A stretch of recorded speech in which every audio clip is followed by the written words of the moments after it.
Hello, hello, good morning, good Monday, shall I say, to many of you guys watching today's video. And yes, we are going to be updating good old tier list. As many people know, I have had this tier list for the longest of times. I'm going to be real, I'm still quite happy with where it's been all the way to now. I think with all the changes we've been seeing, my actual tier list feels top freaking notch. And what we're going to do is pretty simple.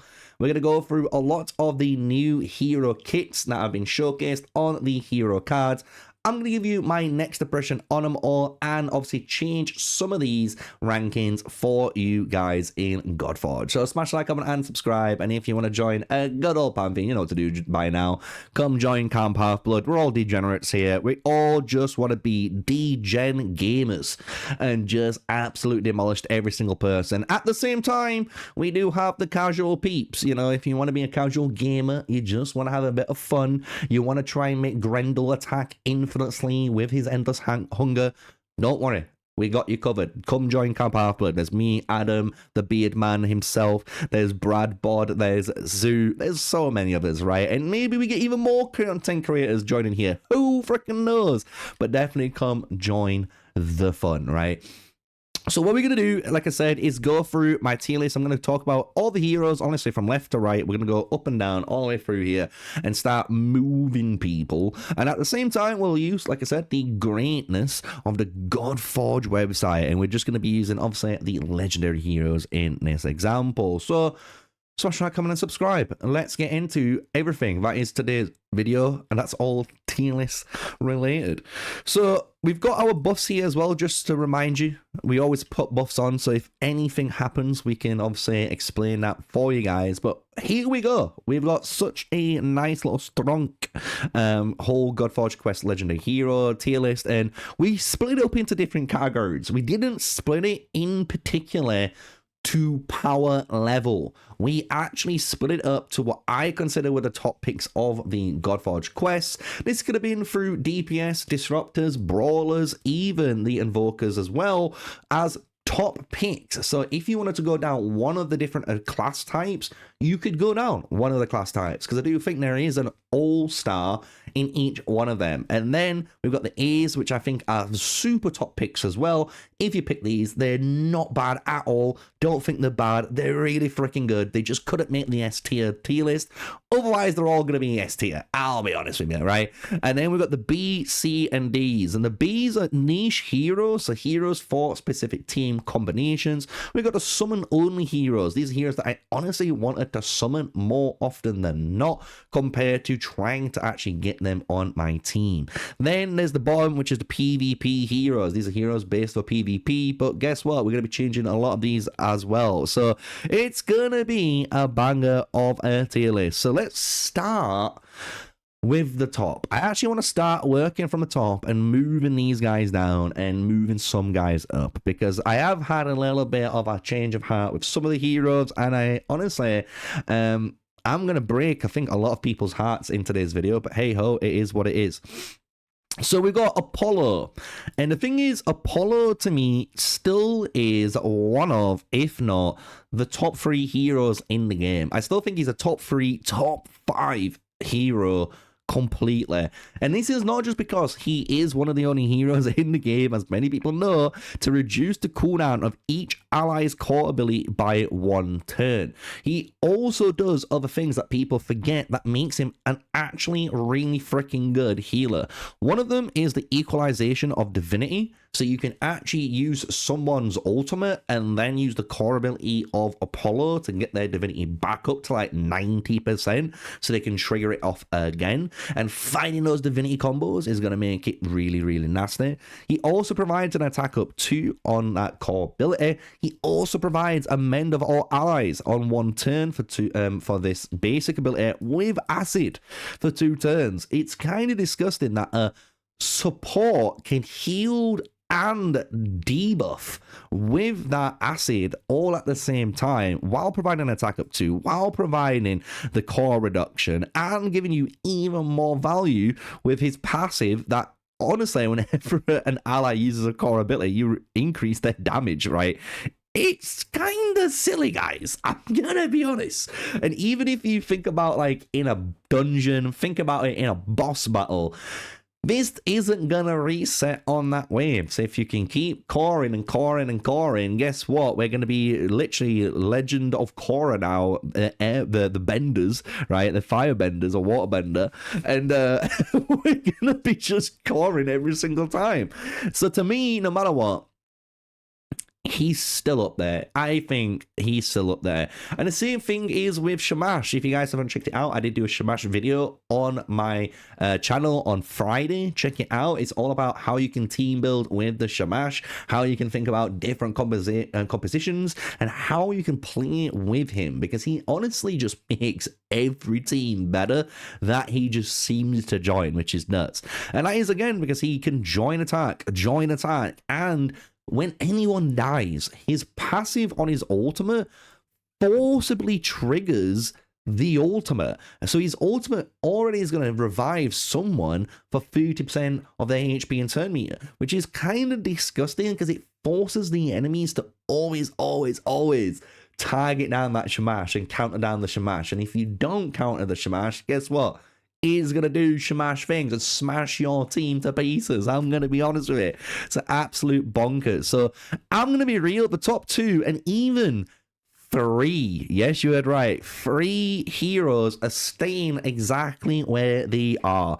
I honestly think these are the top 3 heroes in the game at the moment, especially just for like pure just ease and flexibility, because Athena is that defender that's coming in, defense up 1 on that 1 turn. She is an Olympus defender, meaning you can put her with potentially an Hippolyta if they don't change her, and with her Awakening 5, you can get this defense up 2 way more often and keep joining attacks with Olympus-based factions. She also has the biggest shield in the game on her core ability, and she reduces damage taken by 15% when you call off 3 times. And then on top of all of this, guys, whenever someone is in a shield, you heal them for 50% of the damage that the shield has taken, and when that shield is broken, you have a 50% chance to petrify onto the enemy. It is kind of bonkers that you're able to do this, and her ultimate also does the same thing. Attacks all enemies, 80% chance to place Petrify onto the target. She is a CC healing, shielding, defense monster.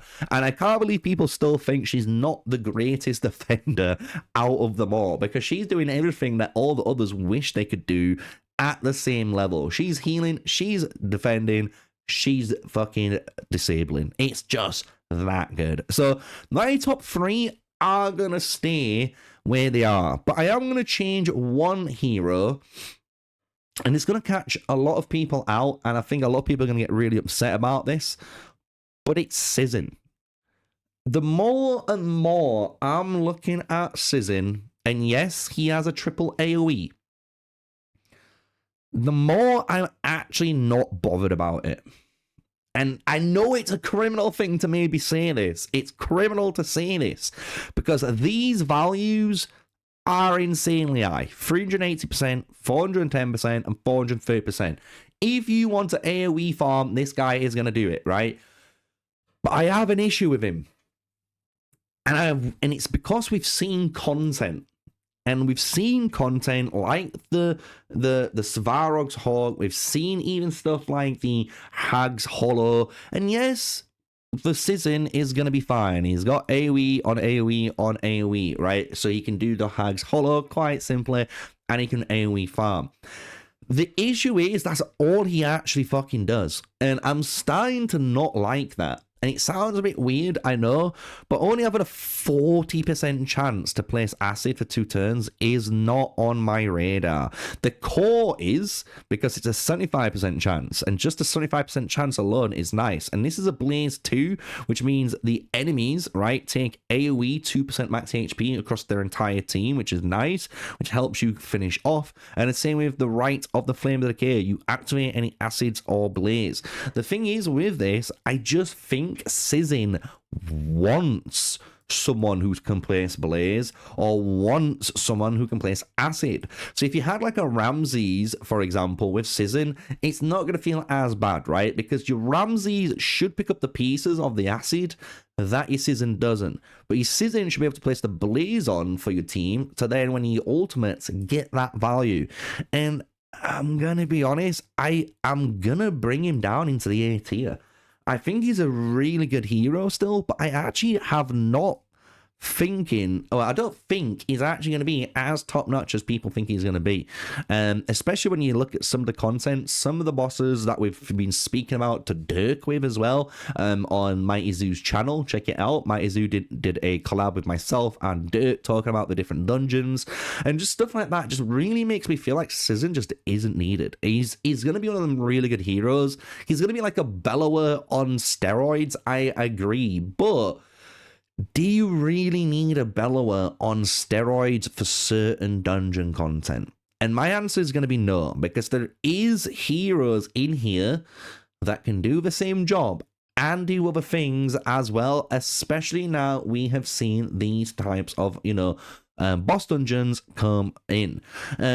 Viviane is a similar one. I absolutely love Viviane, and I think she's going to stay exactly where she is. I think she's one of the top 5 heroes in the game right now. She is that good of an invoker, and you'll notice the top 4 so far are invokers and defenders, and that is just because they are generally the ones that enable your team to do more, which people don't want to accept, but it is the truth, right? The fact that I can increase the duration of all buffs for 1 turn is huge, especially if I've got teams with a 3-turn cooldown and they apply a buff for 2 turns. Well, with my Viviane, I have 100% uptime on any of those buffs in any of those teams. On top of it, she allows you to remove disables, which is actually going to be a very key part of this game. The amount of crowd control that you did need late game, and the amount of crowd control that you get under throughout the game is quite high. So being able to remove disables from your team is going to be huge. Obviously, you get the extra benefit if you're an Avalon team to remove the debuffs, but what's really good is the joint attack on top, and if the target is defeated, you get at 20% turn meter. It is great, and as people know, joint attacks is freaking good. If I can joint attack a Viviane with a Grendel, and let's just say any 2 other heroes, and they kill the target, well, guess what? Grendel has killed the target with his basic. It takes an extra turn now, so he can do something else and just start cheesing, basically, start going off. So really freaking good. The only thing I honestly dislike about Viviane's kit, and I know many people are getting super hyped about this, is the basic. I actually really freaking hate this basic ability. I know it's reducing divinity by 15. This means you get 150 divinity for that cost. But let's just honestly take herself as an example. She has 1,650 divinity costs. So I am bringing that down to 1,500. It's still a lot of divinity, and it's still a lot to get to. If you really care about divinity reductions, like you can see here, and actually look at the hero like Izanagi, that actually is a divinity reducer. He can reduce it by 30%, and this might change as people have been waiting for the new Izanagi to come out. But because of that, like, it just makes me feel like this is just fucking pointless. Like, I actually feel like this is pointless. The only hero, in my opinion, that's gonna love Viviane for this basic ability is no other than Hercules. Hercules is gonna love it. He's got 500 divinity. Now we're bringing it down to 350. He literally has this up every turn. That means you're able to get this stack up going very fast, right? So you've got to try and think of where these certain heroes go. And don't get me wrong, just because I don't like this reduced divinity doesn't make her bad, right? I still think she's a top 5 hero because of this, because of all of this, and the fact that she increases 20% basic ability damage and doubles when joining attacks. So it's a 40% damage increase. Yeah, it is really freaking good, and I can't wait to see her later on in the limelight, right? Quetz. So Quetz has had a change, as many people know, right? His Light of Knowledge now does initiative up 2 and accuracy up 2. Before, people know this gave attack up and sharpen, right? Which means you get more damage, more strong hit chance, more cooking. And the thing is, since then, every single person's called this a Quetzalcoatl nerf, and everyone is swapping off Quetzalcoatl, it seems, because of this one buff change. And I'm gonna be the one content creator, and yes, the one content creator that's gonna tell you to stop panicking and stop being a fucking idiot. And yes, a fucking idiot. Because the thing is with this hero, yes, you got one little thing changed, and yes, you're not getting the attack up 2 or the sharpen anymore on this hero, but initiative up 2 is better. I don't think you guys understand how much better initiative up 2 actually is. Being able to increase your stats of your initiative by 20% means every single person in that team is getting to their divinity faster than your enemy. And if you get to your ultimate faster than your enemy, guess what? You chain 1, 2, 3, 4, 5. Game over. Let's go next. And that is the power of ultimates. The thing is, what's happened with Quetzalcoatl is they've not nerfed him by any means. All they've done is change the lane of where he plays. He is not just the basic raid Shadow Legends invoker anymore. He is not just going to give you attack ups and sharpens and make you do a little bit more numbers on each hit. What he's going to do is speed up your ultimate, and if your ultimate is a massive impacting ultimate, it is gonna absolutely game break what you were planning on doing before. I am telling you now, right? And this is where I was talking about earlier on between Quetzalcoatl and Viviane. Viviane is only doing this amount. It is honestly shit the amount of divinity gain that she gives you compared to just a Quetzalcoatl. And on top of this, everything else is the same, which people don't realize. You still got the heal all allies, and if you strong hit, you petrify it, which is so good.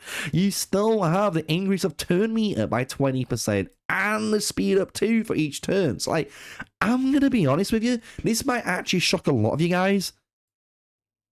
I'm actually moving Quetz up. Quetz, in my opinion, I would rather have than Viv. He just gives you everything that you need. And on top of this, one of the best things for newer players who still have a Quetzalcoatl, that is, you get a double revive. What are we talking about here? The fellow, we increase their initiative by 5%. This stacks up to 3 times, per wave. So 15% initiative increase. Then you also have the initiative by 20% from the ultimate. Dude, that's a 35% initiative increase from this one hero. That's a lot of ultimate gain. I am telling you now. So I'm going to be the one. I'm going to be the messiah here. I'm telling you, Quetzalcoatl is not bad. I know he got changed, but he didn't get nerfed. And that is the big one on all of this, right? Moving on, Freya attacks one enemy, places men on the ally with the lowest HP. Pretty darn good. The thing what I liked about Freya is this actual core. You equalize one ally's turn meter equal to the enemy with the highest turn meter, and then you increase everyone's turn meter by 20%. Why this is cool is because if your opponent is about to take a turn, you could technically snatch, right? You can snatch that turn off them with a hero of your choice, depending on what you've done in terms of turn order, and take over the turn and maybe kill the person that's about to do that turn. Really, really good. Same with like the Valkyrie of Folk Vangear. You can go onto here and go into the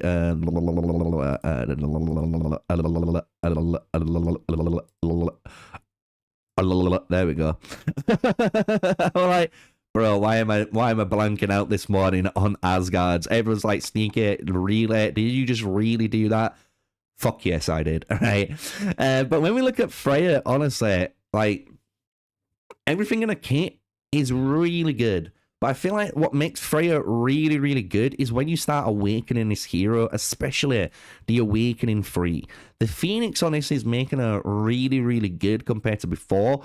But if we are still evaluating this fairly, like I have actually done with every other hero so far, I'm not going to evaluate it just on the Awakenings, because that is a bit unfair. When we did the Godforge quests, we didn't know what the Awakenings did. We just saw what their kits do, and that's the way I'm going to keep on this. And because of that, I'm actually going to bring Freya into the A tier. I actually think she's a really good invoker, and I'm going to put her, honestly, way up here with Svarog and Heimdall. I think she is. Maybe let's just put her in between. Let's just do this. Nicely put, right? She's really freaking good. She is a really freaking good team. And the thing is, what's good about Freya's is that you got to think she's kind of making you play a lot more offensive. And at the same time, she allows you to get a payoff for hitting that 100% crit chance in all of your gear stats on your team. And most of your team are going to have that 100% crit chance to do that damage. So it's going to be indirectly working, right? And it's a really good hero. But if you compare it to, I honestly think Athena, Shamash, Apollo, Viviane, and Quetz, I honestly think these three defenders, or these defenders and invokers, do a better job than this defender invoker. Unfortunately, doesn't mean she's bad. I just think they do a better job, more versatile, and a lot more spread out. And this is going to go on to, again, some of the other heroes, like Pazuzu. I absolutely love Pazuzu. I think Pazuzu is going to be one of the best disruptors in the entire game. Mark my words down for it. But we've seen how some of the dungeons work again, and the fact that some of these dungeons work and they have buffs and they have these heals and they have all this stuff makes me really like Pazuzu even more. But there is a hero I think that can do his job a little bit better that's next to him, which is kind of upsetting to say.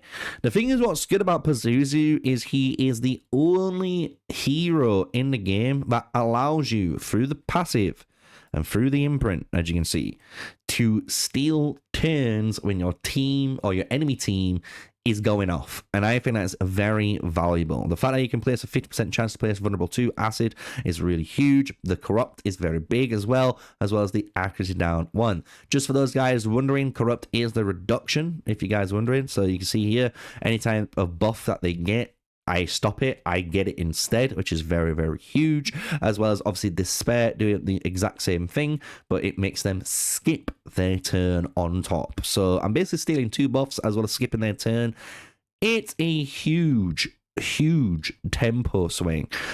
But I do think he's an A tier hero now. The more we've been seeing a lot of the actual game with the Godforge dungeons that Dirk was talking about and what we've been aiming to do, and even some of the early game gear sets that you've been trying to farm, it feels like he is in the A tier. If not, he might be in the B tier to be a little bit more fairer to him, because he is going to be the best disruptor out of the lot. But he needs to be played in stuff like the towers. He needs to be played in very specific content in order to get those buffs out there. So is it something that I would say to you guys to pick up straight away? Maybe not anymore. But if you have a Pazuzu, I would still keep him, because I can guarantee you he's still going to do better than you think that he would do. But if you're trying to get the best start, there is going to be better alternatives on there, but every single person is a little bit different, right? Hell is another one. Hell attacks one enemy. If the target's under curse, you inflict 5% target damage. This is the hero now when you kill all of the enemies with her AoE ultimate. She revives the dead and applies Shade onto them. And I honestly think Shade and this mechanic might be super overtuned, or it's going to be one of those things like many people know from Magic the Gathering, just falls short. And I'm going to put her in the A tier too. I think she's going to be one of the best DPSs. She's better than fucking Sizzin. And even though Sizzin is really good, I don't think people realize how good this shade mechanic is. You gotta think, if you got people doing basic attacks and just doing stuff like, you know, like a Grendel basic attack, and you're doing Lamashtu basic attacks, right? You're doing fucking Sun Wukong basic attacks. Bro, the basic attacks will go crazy. Even stuff like an Athena. Just imagine you're getting defense up 2 onto your team for no reason apart from killing the enemy team. It is very, very, very, very, very, very, very good. But I do have an issue with it. I feel like this type of kit is only going to be good in very, very niche scenarios. An issue is we've not seen any dungeons, any bosses that honestly really takes advantage of her, right? Yes, if she's against the boss, she puts a defense down 2 on the target. I know this. But if I really wanted a defense down 2 on a target, I will find a better fucking hero that does that. Not Hell. The whole purpose of playing Hell is the shade mechanic. The shade and these curses. That's the reason you're playing her, so you can basically just melt down people. And because of that, I actually don't even think she's an A-tier hero. I know. I actually think she's super fun. I think she's going to be super good. But I actually think she's a PvP-based hero. I actually think she is. I think if you play her in PvP, people are going to be fucking scared of you, dude. Like, being able just to AoE cleave the entire team off the court and then go into your ultimate, right? And then killing just 1 or 2 of their guys, and then you get them. Whatever their team strategy is, you're just getting an extra benefit out of it. And again, that's for PvP. I think for PvE, it's just lackluster, because let's be honest, I just want to kill the wave and move on to the next wave. I don't want to just prolong the fight. And it's a really cool gimmick. It's a really cool, you know, mechanic that you can have. But she's not, for me, something I'm going to pick up for PvE pushing, right? I think she's more PvP, and she has PvE potential, which is a lot more different to where I first initially rated her, right? Moving on, we've got Grendel. I'm going to keep Grendel where he is. I know, Grendel, these next 3 are going to stay exactly where they are. And it might upset a lot of you guys, but it will. Grendel is the only actual hero with this ability now. And that is massive. I don't think you understand. The fact that the target is defeated and this hero gets an extra turn is huge. We had this on Zeus, as people know, right? And Zeus was able to just go bang, bang, bang. Zeus became the best AoE single target clearer, right? And I don't know why my camera's doing a little bit of a, you know, a little bit of a blur. I do apologize to you guys. It's just freaking the frick out. There we go. But Zeus was the only one. Zeus was the only guy who has this. And now he does not have this. And that changes everything. Because the thing is, Zeus not being able to just go a kill, kill, kill, kill, move on to the next wave, kill, kill, kill, kill, changes the way you play this hero now, right? He has a ricochet built in. He still has the insane AoE on this in these 2 skills, which is good.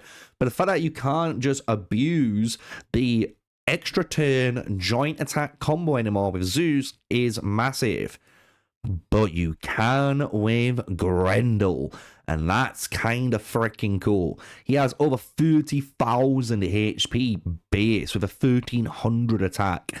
That is a lot of fucking stats to do damage to. And the fact that you attack the enemy 2 times means you're definitely having, with crit chance potential, just to go crit, crit, kill them, move on to an X, crit, crit, kill them. And the cool thing about Grendel, just like your Hercules does, he's one of the only few heroes that actually kind of self-stacks himself, right? So after attacking a hero and he instantly defeats heroes below 20% max HP, doesn't work on bosses, but you increase this hero's by HP by 5% for each enemy defeated. This also increases the HP when attacking a boss. So if you fight a boss and you press this ultimate, you're going to do this damage and you're going to get the stack. If you fight people, you're going to use this ultimate, you're going to kill people, guess what? You're going to get the stacks. And the more stacks that you get, the more damage that you scale. I am telling you, I think Grendel is a fucking sleeper pick. He is a sleeper agent in Godforge, and I'm keeping him up there in my top picks. Same with Wukong is the same. Wukong, I honestly do think, and think everyone is in agreement here at the moment, even with the small nerf to his passive and imprint, which is only 1 turn of immortality instead of 2 turns, he's still the best DPS, it seems, in the game. The fact that we're attacking one enemy, increasing the divinity, if we join an attack, we increase it even further, and we mirror a buff, is huge. It means we're always getting an upside. Attacking all enemies 2 times, a double AoE, and for each buff on Wukong, we do even more damage, even easier to play.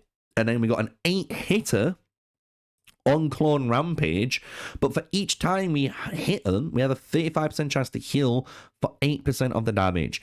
As you can see, this is a massive amount of damage, it's a massive amount of sustain, and it's just exactly what you want in a hero. I'm going to be honest. So I think he's going to be still the #1 DPS pick for most people.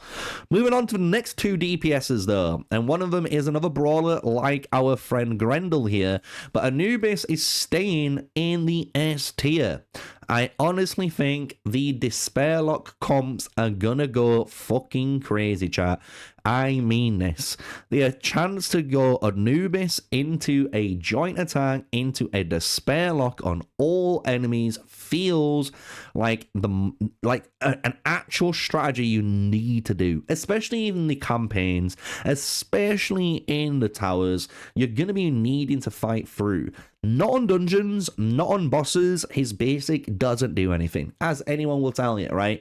But he still has the corrupt initiative down too, and he has his own self-sustain built in to his ultimate. He either heals himself or he borrows himself if he's on the below or positive threshold, which I honestly think is a very big, important part for DPSs. Being able to self-sustain themselves is huge, and the fact being a brawler means he's scaling off HP, he's scaling off attack. You can see he's just got a little bit less HP than Grendel, but he has a little bit more attack than Grendel, right? And I honestly think with Anubis, you're going to find those Hound of Duats, you're going to find some nice little combinations, and lock down the targets, shield up your team, and blow up one at a time that you're going against. And I don't think there's any other legendary hero, I mean this, on the teams here that actually provide the same utility and offensive disables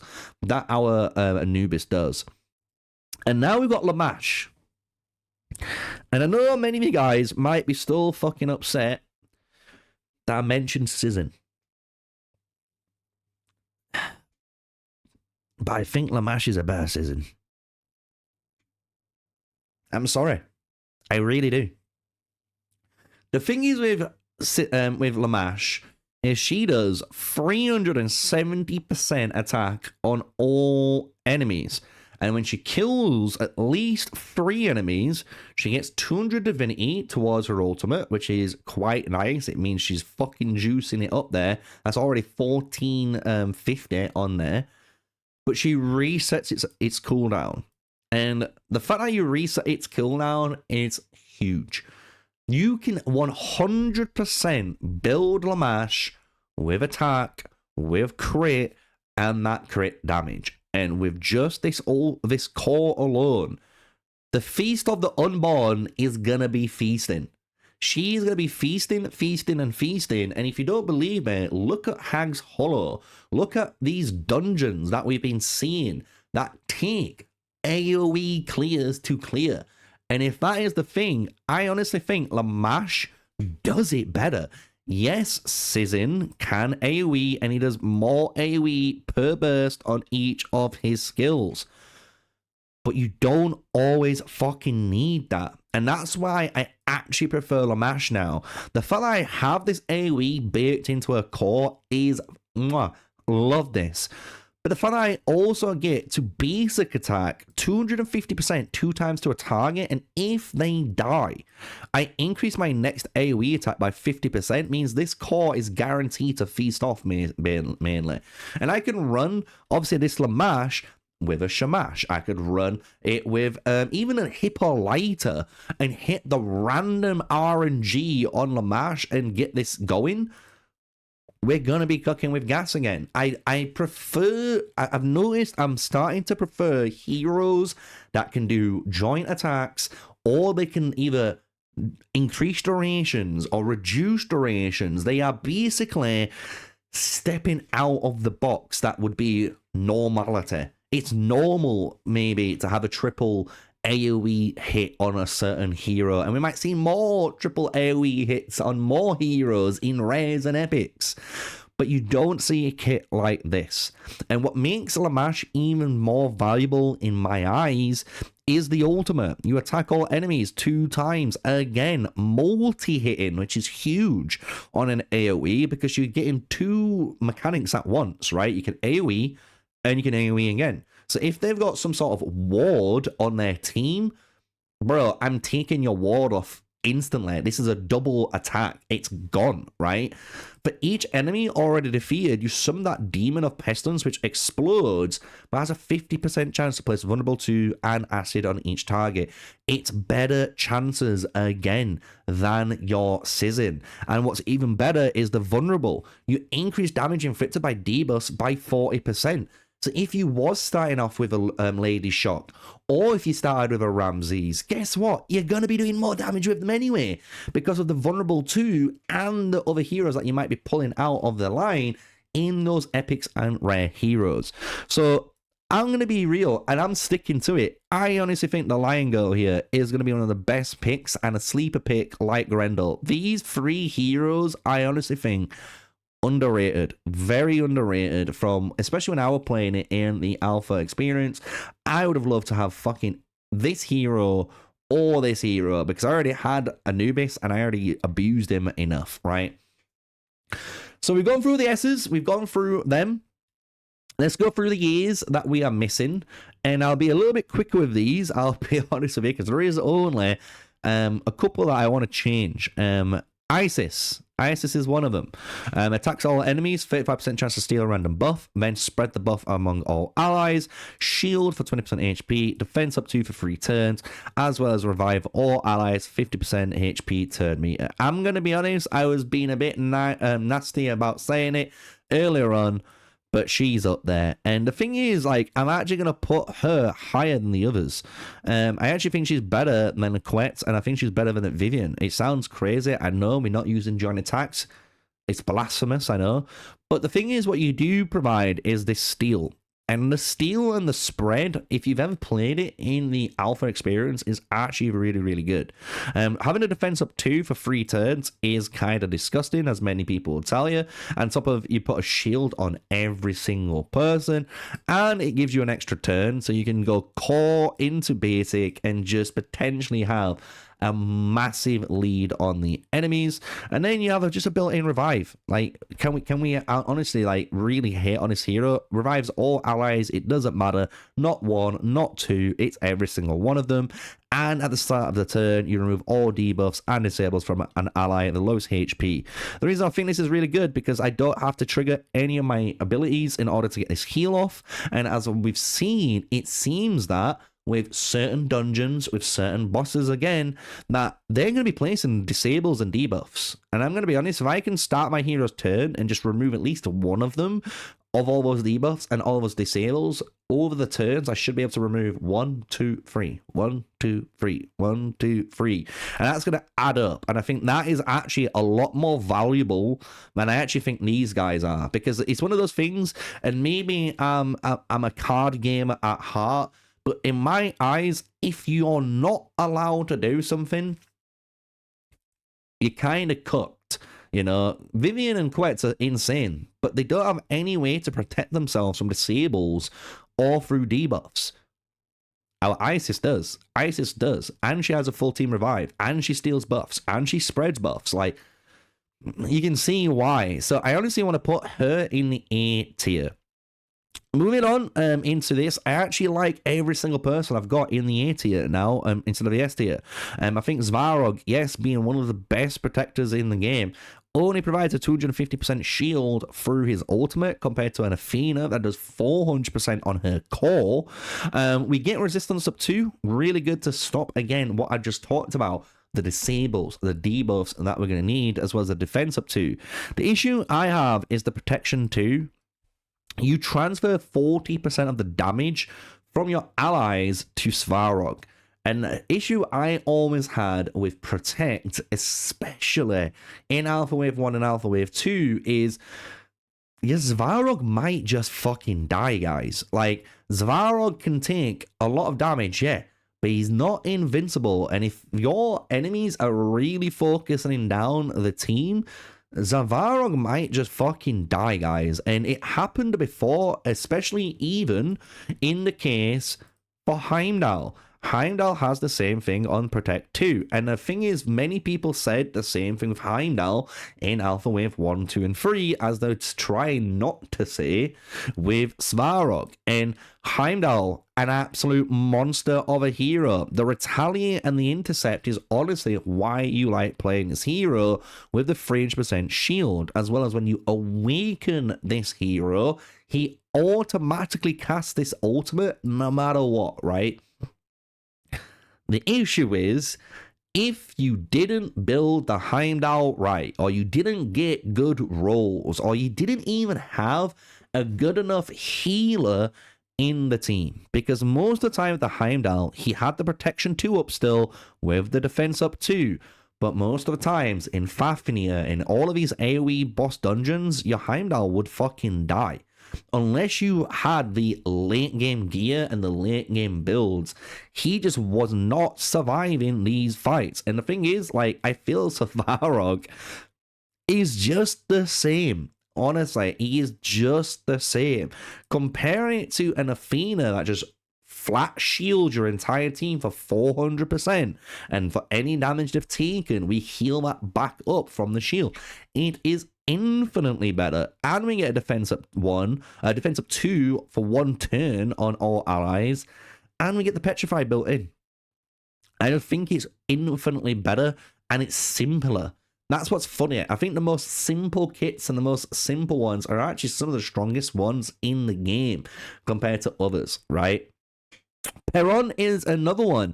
Attacks 1 enemies, initiative and attack. You have a chance to place speed down 2 on the target for 2 turns. Attacks all enemies. 75% chance to reduce turn meter. Then you attack an enemy 7 times with the ultimate. 35% chance to decrease the target's turn. 10% additional attack for each one is reduced. I'm going to be honest, I have got him in the A tier. I'm going to bring him down into the B tier. Very similar to actually Pazuzu's reasoning. I actually think Perun is a pretty good hero. I don't think he's as good as a Pazuzu, but he does do, as you notice, some good manipulations of speed as well as the turn meter, right? And the fact that I can actually reduce turn meter and speed just from the basic and core is actually quite huge. You can see this is in an arena battles, which might make you feel like he is an arena-based hero, and I'm almost leaning into that, but I'm going to wait until I play with him before I put him in the PvP category for now, because I can still see 7 times at random, if I'm targeting one person and I've got a Molineer proc on it, it's a lot of fucking damage, boys. It's a lot of damage, but it's nowhere near as impactful as the A or the S's, and that is the honest truth. Going into the next one, though, Morgan Le Fay, the queen of vulnerable debuffs, and I'm going to do the same thing with her with the others. I'm actually dropping her into B tier. I think she's a very good hero, and I mean that. And if anyone thinks I'm saying Morgan's bad because I put her in B, I don't. As you can see, my B category is in the niche hero category, and she is. She's a niche hero, but a very fucking good niche hero, and that's what you have to understand. She attacks all enemies, and again, attacks all enemies on all 3. Already better and the same as Sizzin. The difference is between her and Sizzin is she wants vulnerable, and she's placing different debuffs at random. So you do want a team with a Morgan Le Fay and like a Lady Shock or a Ramses, right? Or an Achilles, just someone to place these debuffs to get that value out of the vulnerable. Because the more stacks and more debuffs you're able to place onto the enemies, as you know, Morgan Le Fay will remove them all, but she increases her damage output by 25%. If 20 or more debuffs are removed, you increase this turn meter by 100%, meaning you press the ultimate, you get an extra turn on top of dealing all of this damage for doing what you want to do. It is just one of these things I think many people will really enjoy doing. But if you compare it even to like an Anu, if you compare it to like Fujin, right, who I haven't even really talked about in this video yet, and any of the S tier heroes, I can run any of these heroes here in basically any team. I really can, and I can get away with doing it, right? Even heroes like Sizzin that does want maybe some acid and blaze, I can still run him in any team and just run the AoE on AoE on AoE, and it's gonna work as exactly as I imagine. But Morgan Le Fay, even though she has attack all, and attack all, the difference is the accuracy is the big scaler. So you really do want some sort of weapon imprint, you know, team that's gonna be wanting to place debuffs and scale off accuracy themselves, because if they can scale accuracy, she scales off accuracy. The uptime of this is gonna be huge.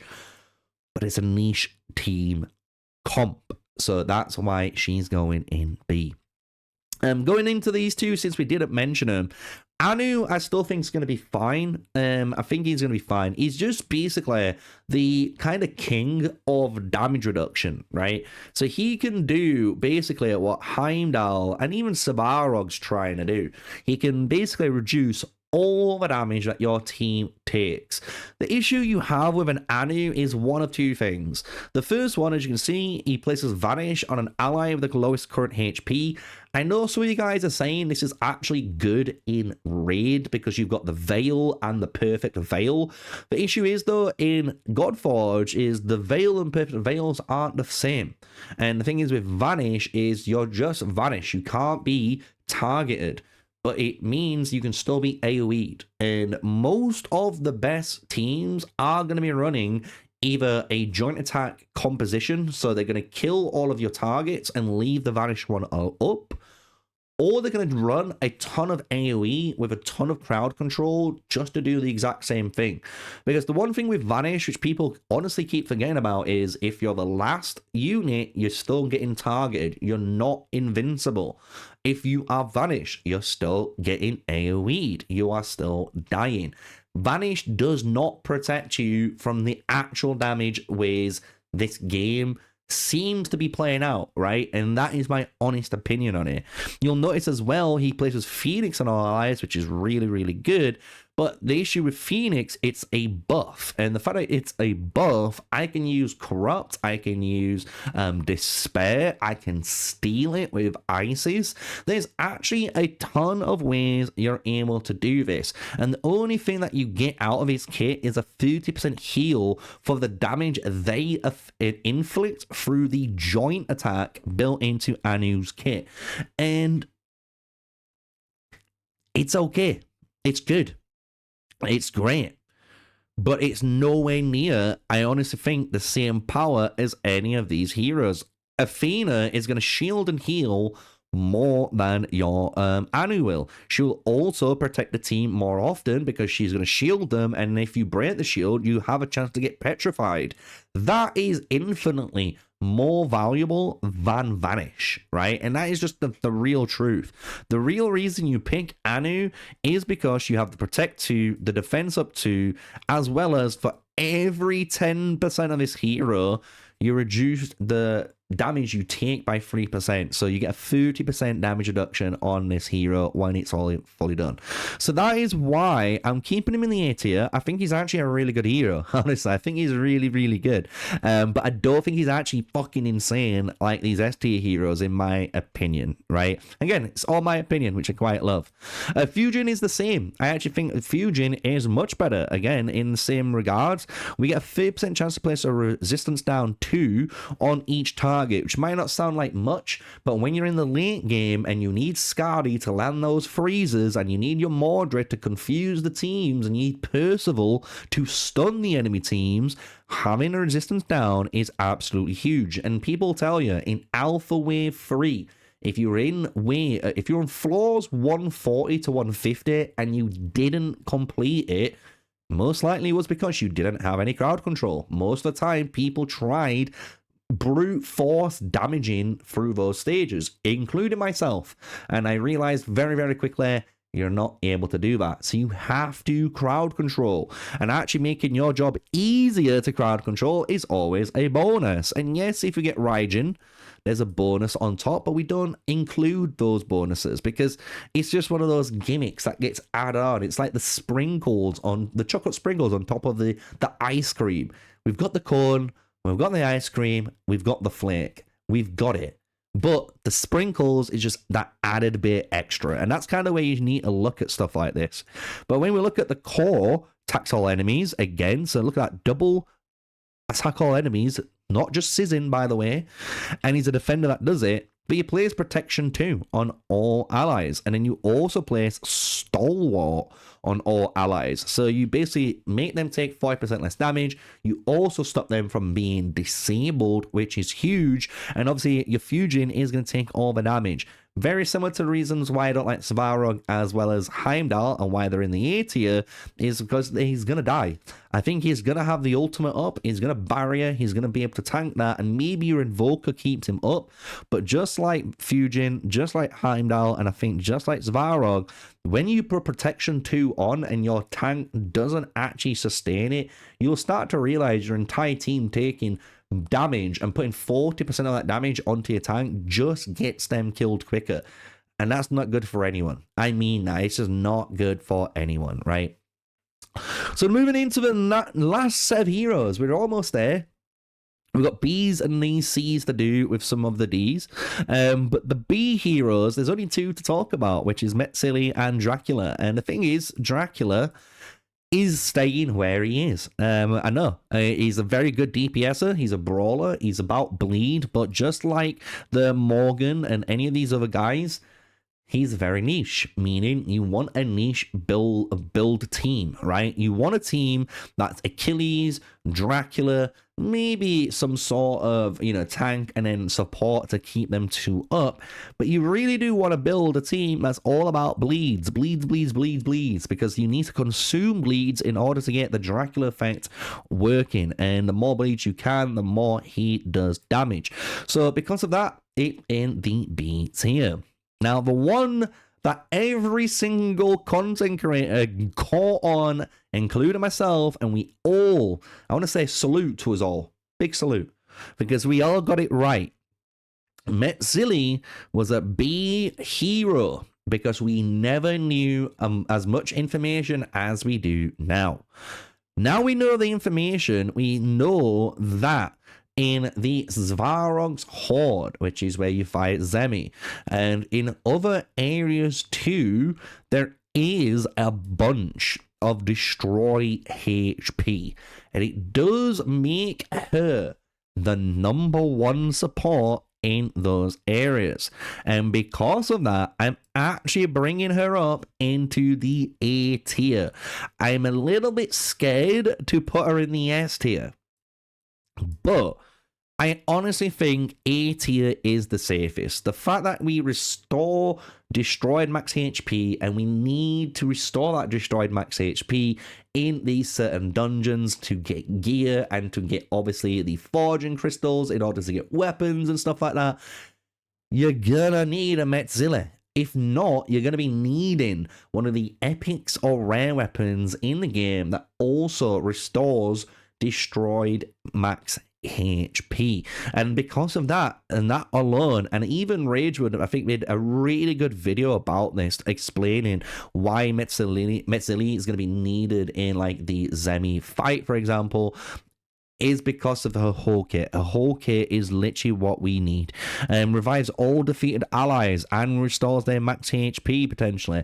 Anytime she places a buff, we get a good old divinity meter. We also block debuffs, which also tunes into this. And since we block debuffs, we also restore 20%. So you can see she works fantastically together, and she has a built-in heal. Like, what more would you want? Buff removal, block debuffs, heals, and she has a revive. She is definitely A tier now.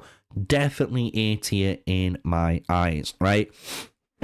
Moving on into the C tier is all of these heroes, and some heroes are really freaking good. Some heroes are just in there. Ra is going to be one of them. Ra, I'm just going to put into the niche heroes. You're going to probably summon this hero or potentially find this hero as an unlockable. You might get them earned onto your account, which is good. And the thing is, though, with this hero, just like your Dracula, you need a Blaze team. You need a team that has Bastet on it. You want the Ra. You probably want the Brynhild, which sounds a bit weird, but you want Brynhild because she can place Radiance, and when she places Radiance, if anyone gets attacked, that places Blaze. So that's a way you can get a tank in here for this type of team. Even if you just run like Isis Horus, just argument's sake, like alpha late game builds, you're going to need a Ra in there. And the thing is, he is a really good hero. He does a lot of damage people don't realize. I know some of the guys in Alpha built him, and big shout out to you guys because you could see how well he does. But you do need to build him in a very specific way in order to get that damage output out. But once it's out, it is a fucking monstrous of a hero when it works. But it's a niche build, you know, and I actually prefer Bleed over Blaze, so I'm going to put Bleed at the top while Blaze at the bottom. Now, we don't know what Izanagi does. People are still looking at Izanagi, and he's getting changed. So if we look into the Kojiki faction here and go on Izanagi, scroll down, this is his current lineup. So we got attack on enemies, we get the divinity increase, and then Izanagi joins the attack. The core is the same. Initiative 2 on all allies. Reduce the divinity cost by 10%, which is the same as before. And then the ultimate places an attack up 2 on all allies for 2 turns, and then increase the divinity again, and also increase the damage of each ally's ultimate. So this is the guy, if you've not guessed it, if you want a ultimate team, he's your guy. And this is what we were saying earlier on. Compared to someone like Viviane that only does 150 divinity reduction, Izanagi does an absolute monstrous amount. The difference is Izanagi is a very hard to play champion. He needs you to understand a divinity team. It's not just straightforward as me Mongo got good ultimate, me Mongo press button. It doesn't work like that. You need a team, for example, and a good way of explaining it is maybe like an Izanagi with an Apollo, to allow you to get those core reductions and to get your team really tuning the damage out or their turn output. And then you go into the divinity rush, right, and the divinity ultimates and stuff. So because of that, I'm actually keeping him in the C tier. I don't think Izanagi's bad. I actually think if this was a tier list for the best gods in the game, he would actually be up there in my top 5 picks. But this is still talking about the, you know, the tier lists of all the heroes that you was able to pick from the Godforge mini quests. And in the mini quests, I wasn't going to pick him up because I think, again, there's better teams that you could be going for with any of the heroes above. Same with Mulan. Oh boy, I wish I could make Mulan better in any regard, but the issue is it's the vanish. I just don't care about it. Like, her basic's really good. Attacks one enemy 2 times, critical attacks reduce the target. That is so good. Like, the joint attack Mulan builds is gonna go crazy, right? Being able to shred their defense by 20% very, very fast. But the issue is when you're placing vanish on yourself, and anytime you place vanish, or when you attack under vanish, you're gaining your divinity. I don't like it. I just don't like it. It really makes me feel like I need to run Anu with a Mulan. Do you get what I mean? I need a hero to put her into the Vanish more often than she can herself, because this is not good enough. 4 turns to place a 2-turn Vanish on myself. Next turn I'm attacking most likely. It's a 1-turn Vanish. I don't care. So to me, Mulan, maybe a really cool hero, maybe I'm hating on her too much, but she's the fucking worst of the worst in my eyes. I just do not like this hero at all. I don't know what it is, I just do not like her kit. Hades, really freaking good hero though, and the man who makes the game made himself a really good hero because he is the disruptor disabler of choice in PvP. I think you're able to place sleep onto targets, you're able to place despair, lock ultimates to stop again these divinity teams, able to place curse, able to place initiative down, speed down 2 as well. It is a lot. He is the king of locking down units, and I actually think because of that, very similar to Yan Wang, I'm gonna be real, I think these two heroes are like absolutely dirty together, because they're both really good at locking down abilities and stuff. Does this mean Hades is going to be bad in PvE content? Well, no, right? It just means that in PvE content, you're still going to push. It might just be a little bit slower than you're normally used to because you don't have as much damage as you normally would have, but in PvP, it's just completely different. Being able to unlock someone's ultimate and lock someone's passives and stuff like that allows you as a player to honestly almost skip a turn. It almost allows you to cheat a turn, and that is huge in a PvP environment, just not too huge in a PvE environment, where I feel like in PvE you are absolutely melting. And you got to think as well, and I do wonder, and hopefully if the Fateless team have watched the video all the way through to this point, big props to the Fateless team, but I do wonder how this works on a boss. You know what I mean? Like, is this lock ultimate going to be really good on a boss? I doubt it, because I don't think you're going to be able to place it. You know what I mean? Same with the curse, same with all the other buffs. So like, it's just one of those where for dungeon content, he just isn't going to be there. And maybe in waves he can, you know, in campaign, but I'm not picking Hades just for a campaign pusher. Like, bro, Lamashtu can campaign push, Anubis, Grendel, Wukong, even fucking Viviane with any single star hero can campaign push. So I'm not going to pick someone who can campaign push. I'm picking someone who can do campaign, hopefully some dungeons, hopefully the tower, and PvP. They need to be in all 3 zones, right? And this is where we're going to come to Hercules. And I'm going to be a little bit nicer to Hercules now. And I'm bringing Hercules up into the rightful position he should be in. That's A tier. Is he better than any of these other heroes? Probably not. Maybe Metzilli is on the top of A tier. And Hercules is around here somewhere. Why is Hercules in the A tier? It's not too hard to figure this one out if you've been watching my content. He has a basic AoE on that A1, right? Basic attack, AoE attack. Very similar to what Sizzin does. AoE attack on the basic. The difference is when we go into the hero index here and we check out the 2 factions that we've got to play with, right? When you look at the Omnicons, and if you check any of these heroes so far, not all of them, but so far, you check out any of these heroes, they do not have a joint attack. And that's huge.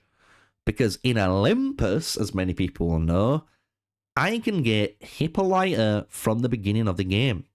And from Awakening 5, which is super easy to do as a rare hero, I can force joint attacks on all Olympus factions. That means this Hercules, no matter what, always joins the attack. And it means, in theory, if I ran Hercules with a Hippolyta and a Guan Yu, and I press the button, the Hercules and the Guan Yu is going to join in the attack. Or whoever the fourth person is, they're going to join the attack instead of the Guan Yu.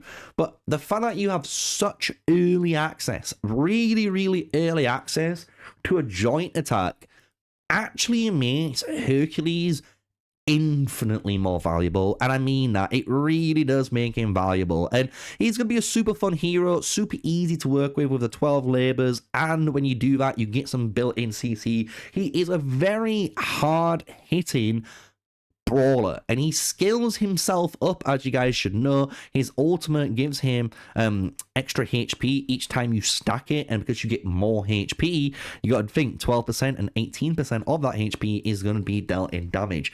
So I have to put him up there. I'm gonna have to, even though he might not be one of the picks that I personally want myself. I have to put him in the A tier because I do think he is up there, right? Now, to finish it off, Izanami, we know, is getting a rework. Armis is actually going to be a really cool, summon-based hero that you could get. And if you've summoned her, cool, she's going to just do a lot of damage. But I wouldn't actually lose sleep over her. Same with Raijin. These heroes here, especially in the sea category, I actually am going to try and stick to summon only. Meaning, if you use your shards, if you use your gems, and you pull one of these heroes, you'll be fucking super happy. Maybe not a Mulan. I can't put her in the F tier. I just can't, right? But everyone else, you pull these heroes, you'll be super, super happy that you've got them in your team. You're going to actually have something that you didn't have in terms of the utility of Izanami, right? Same with the boost of Izanagi, right? Raijin, really good for, again, if under debuffs, placing Baron himself. He places Hex. He places Defense down 2. Really, really, really, really good buffs, debuffs to put on them, shall I say. And it's an AoE, random triple attack. It's a lot. And Raijin, I think once we try him out, he actually might go into the A tier too. But for now, until I actually see how much damage he can do, how well he works, I'm going to keep him in the C tier. The only hero that we're going to move, and the final hero I'm going to talk about in today's video, is in the C category. And I was ruthless about this hero, and many people know who he's probably going to be, and it's Ares. He is one of the heroes that I honestly think was PvP based, and I still think he is PvP based. But there's a lot more to him the more you start to see other things in the game. As I mentioned, Hippolyta is a thing in this game, meaning we can get this basic ability going off really, really fast in dungeons and in wave content. Even in PvE content, if we're against a Tristan, if we're against a Heimdall, or against any sort of boy. Doesn't matter, we're gonna fucking cleave through them and we're gonna kill them and increase our divinity by 10% if we do, which is nice because when we ultimate, we attack one enemy. So if we really need to kill one person and one person alone, let's just say we need to kill a Shamash in an example, right? We need to kill Shamash, we're gonna do that. It doesn't matter if he's got Intercept on or Immortality or ward. He is freaking dying with a 20% chance, 20% ignore defense when we strong hit. Ares has slowly become one of these heroes that I honestly think, especially after listening to Brad and listening to some of the other team members in the Fateless team and other content creators, I'm actually putting in the fucking A tier. I actually think these are the top picks in the game because Ares is going to be probably the king, if not, of PvP. But the issue is he also has this insanely good basic ability that can be used in any dungeon, any boss. He also has AoE. Again, which is really good in dungeons and in bosses and in campaign. And he has the ability to go through any sort of basically immortality in the game, making it easier to push through a lot of the content too. And I'm telling you, I don't know if you guys played Alpha Wave 1, but when you're against like a Hercules constantly immortaling themselves because they had that bug, if I had an Ares, it would have been hilarious. I would have just killed him and not even care about it, right?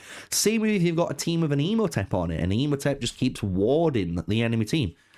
I don't care. I'm just going to kill him, right?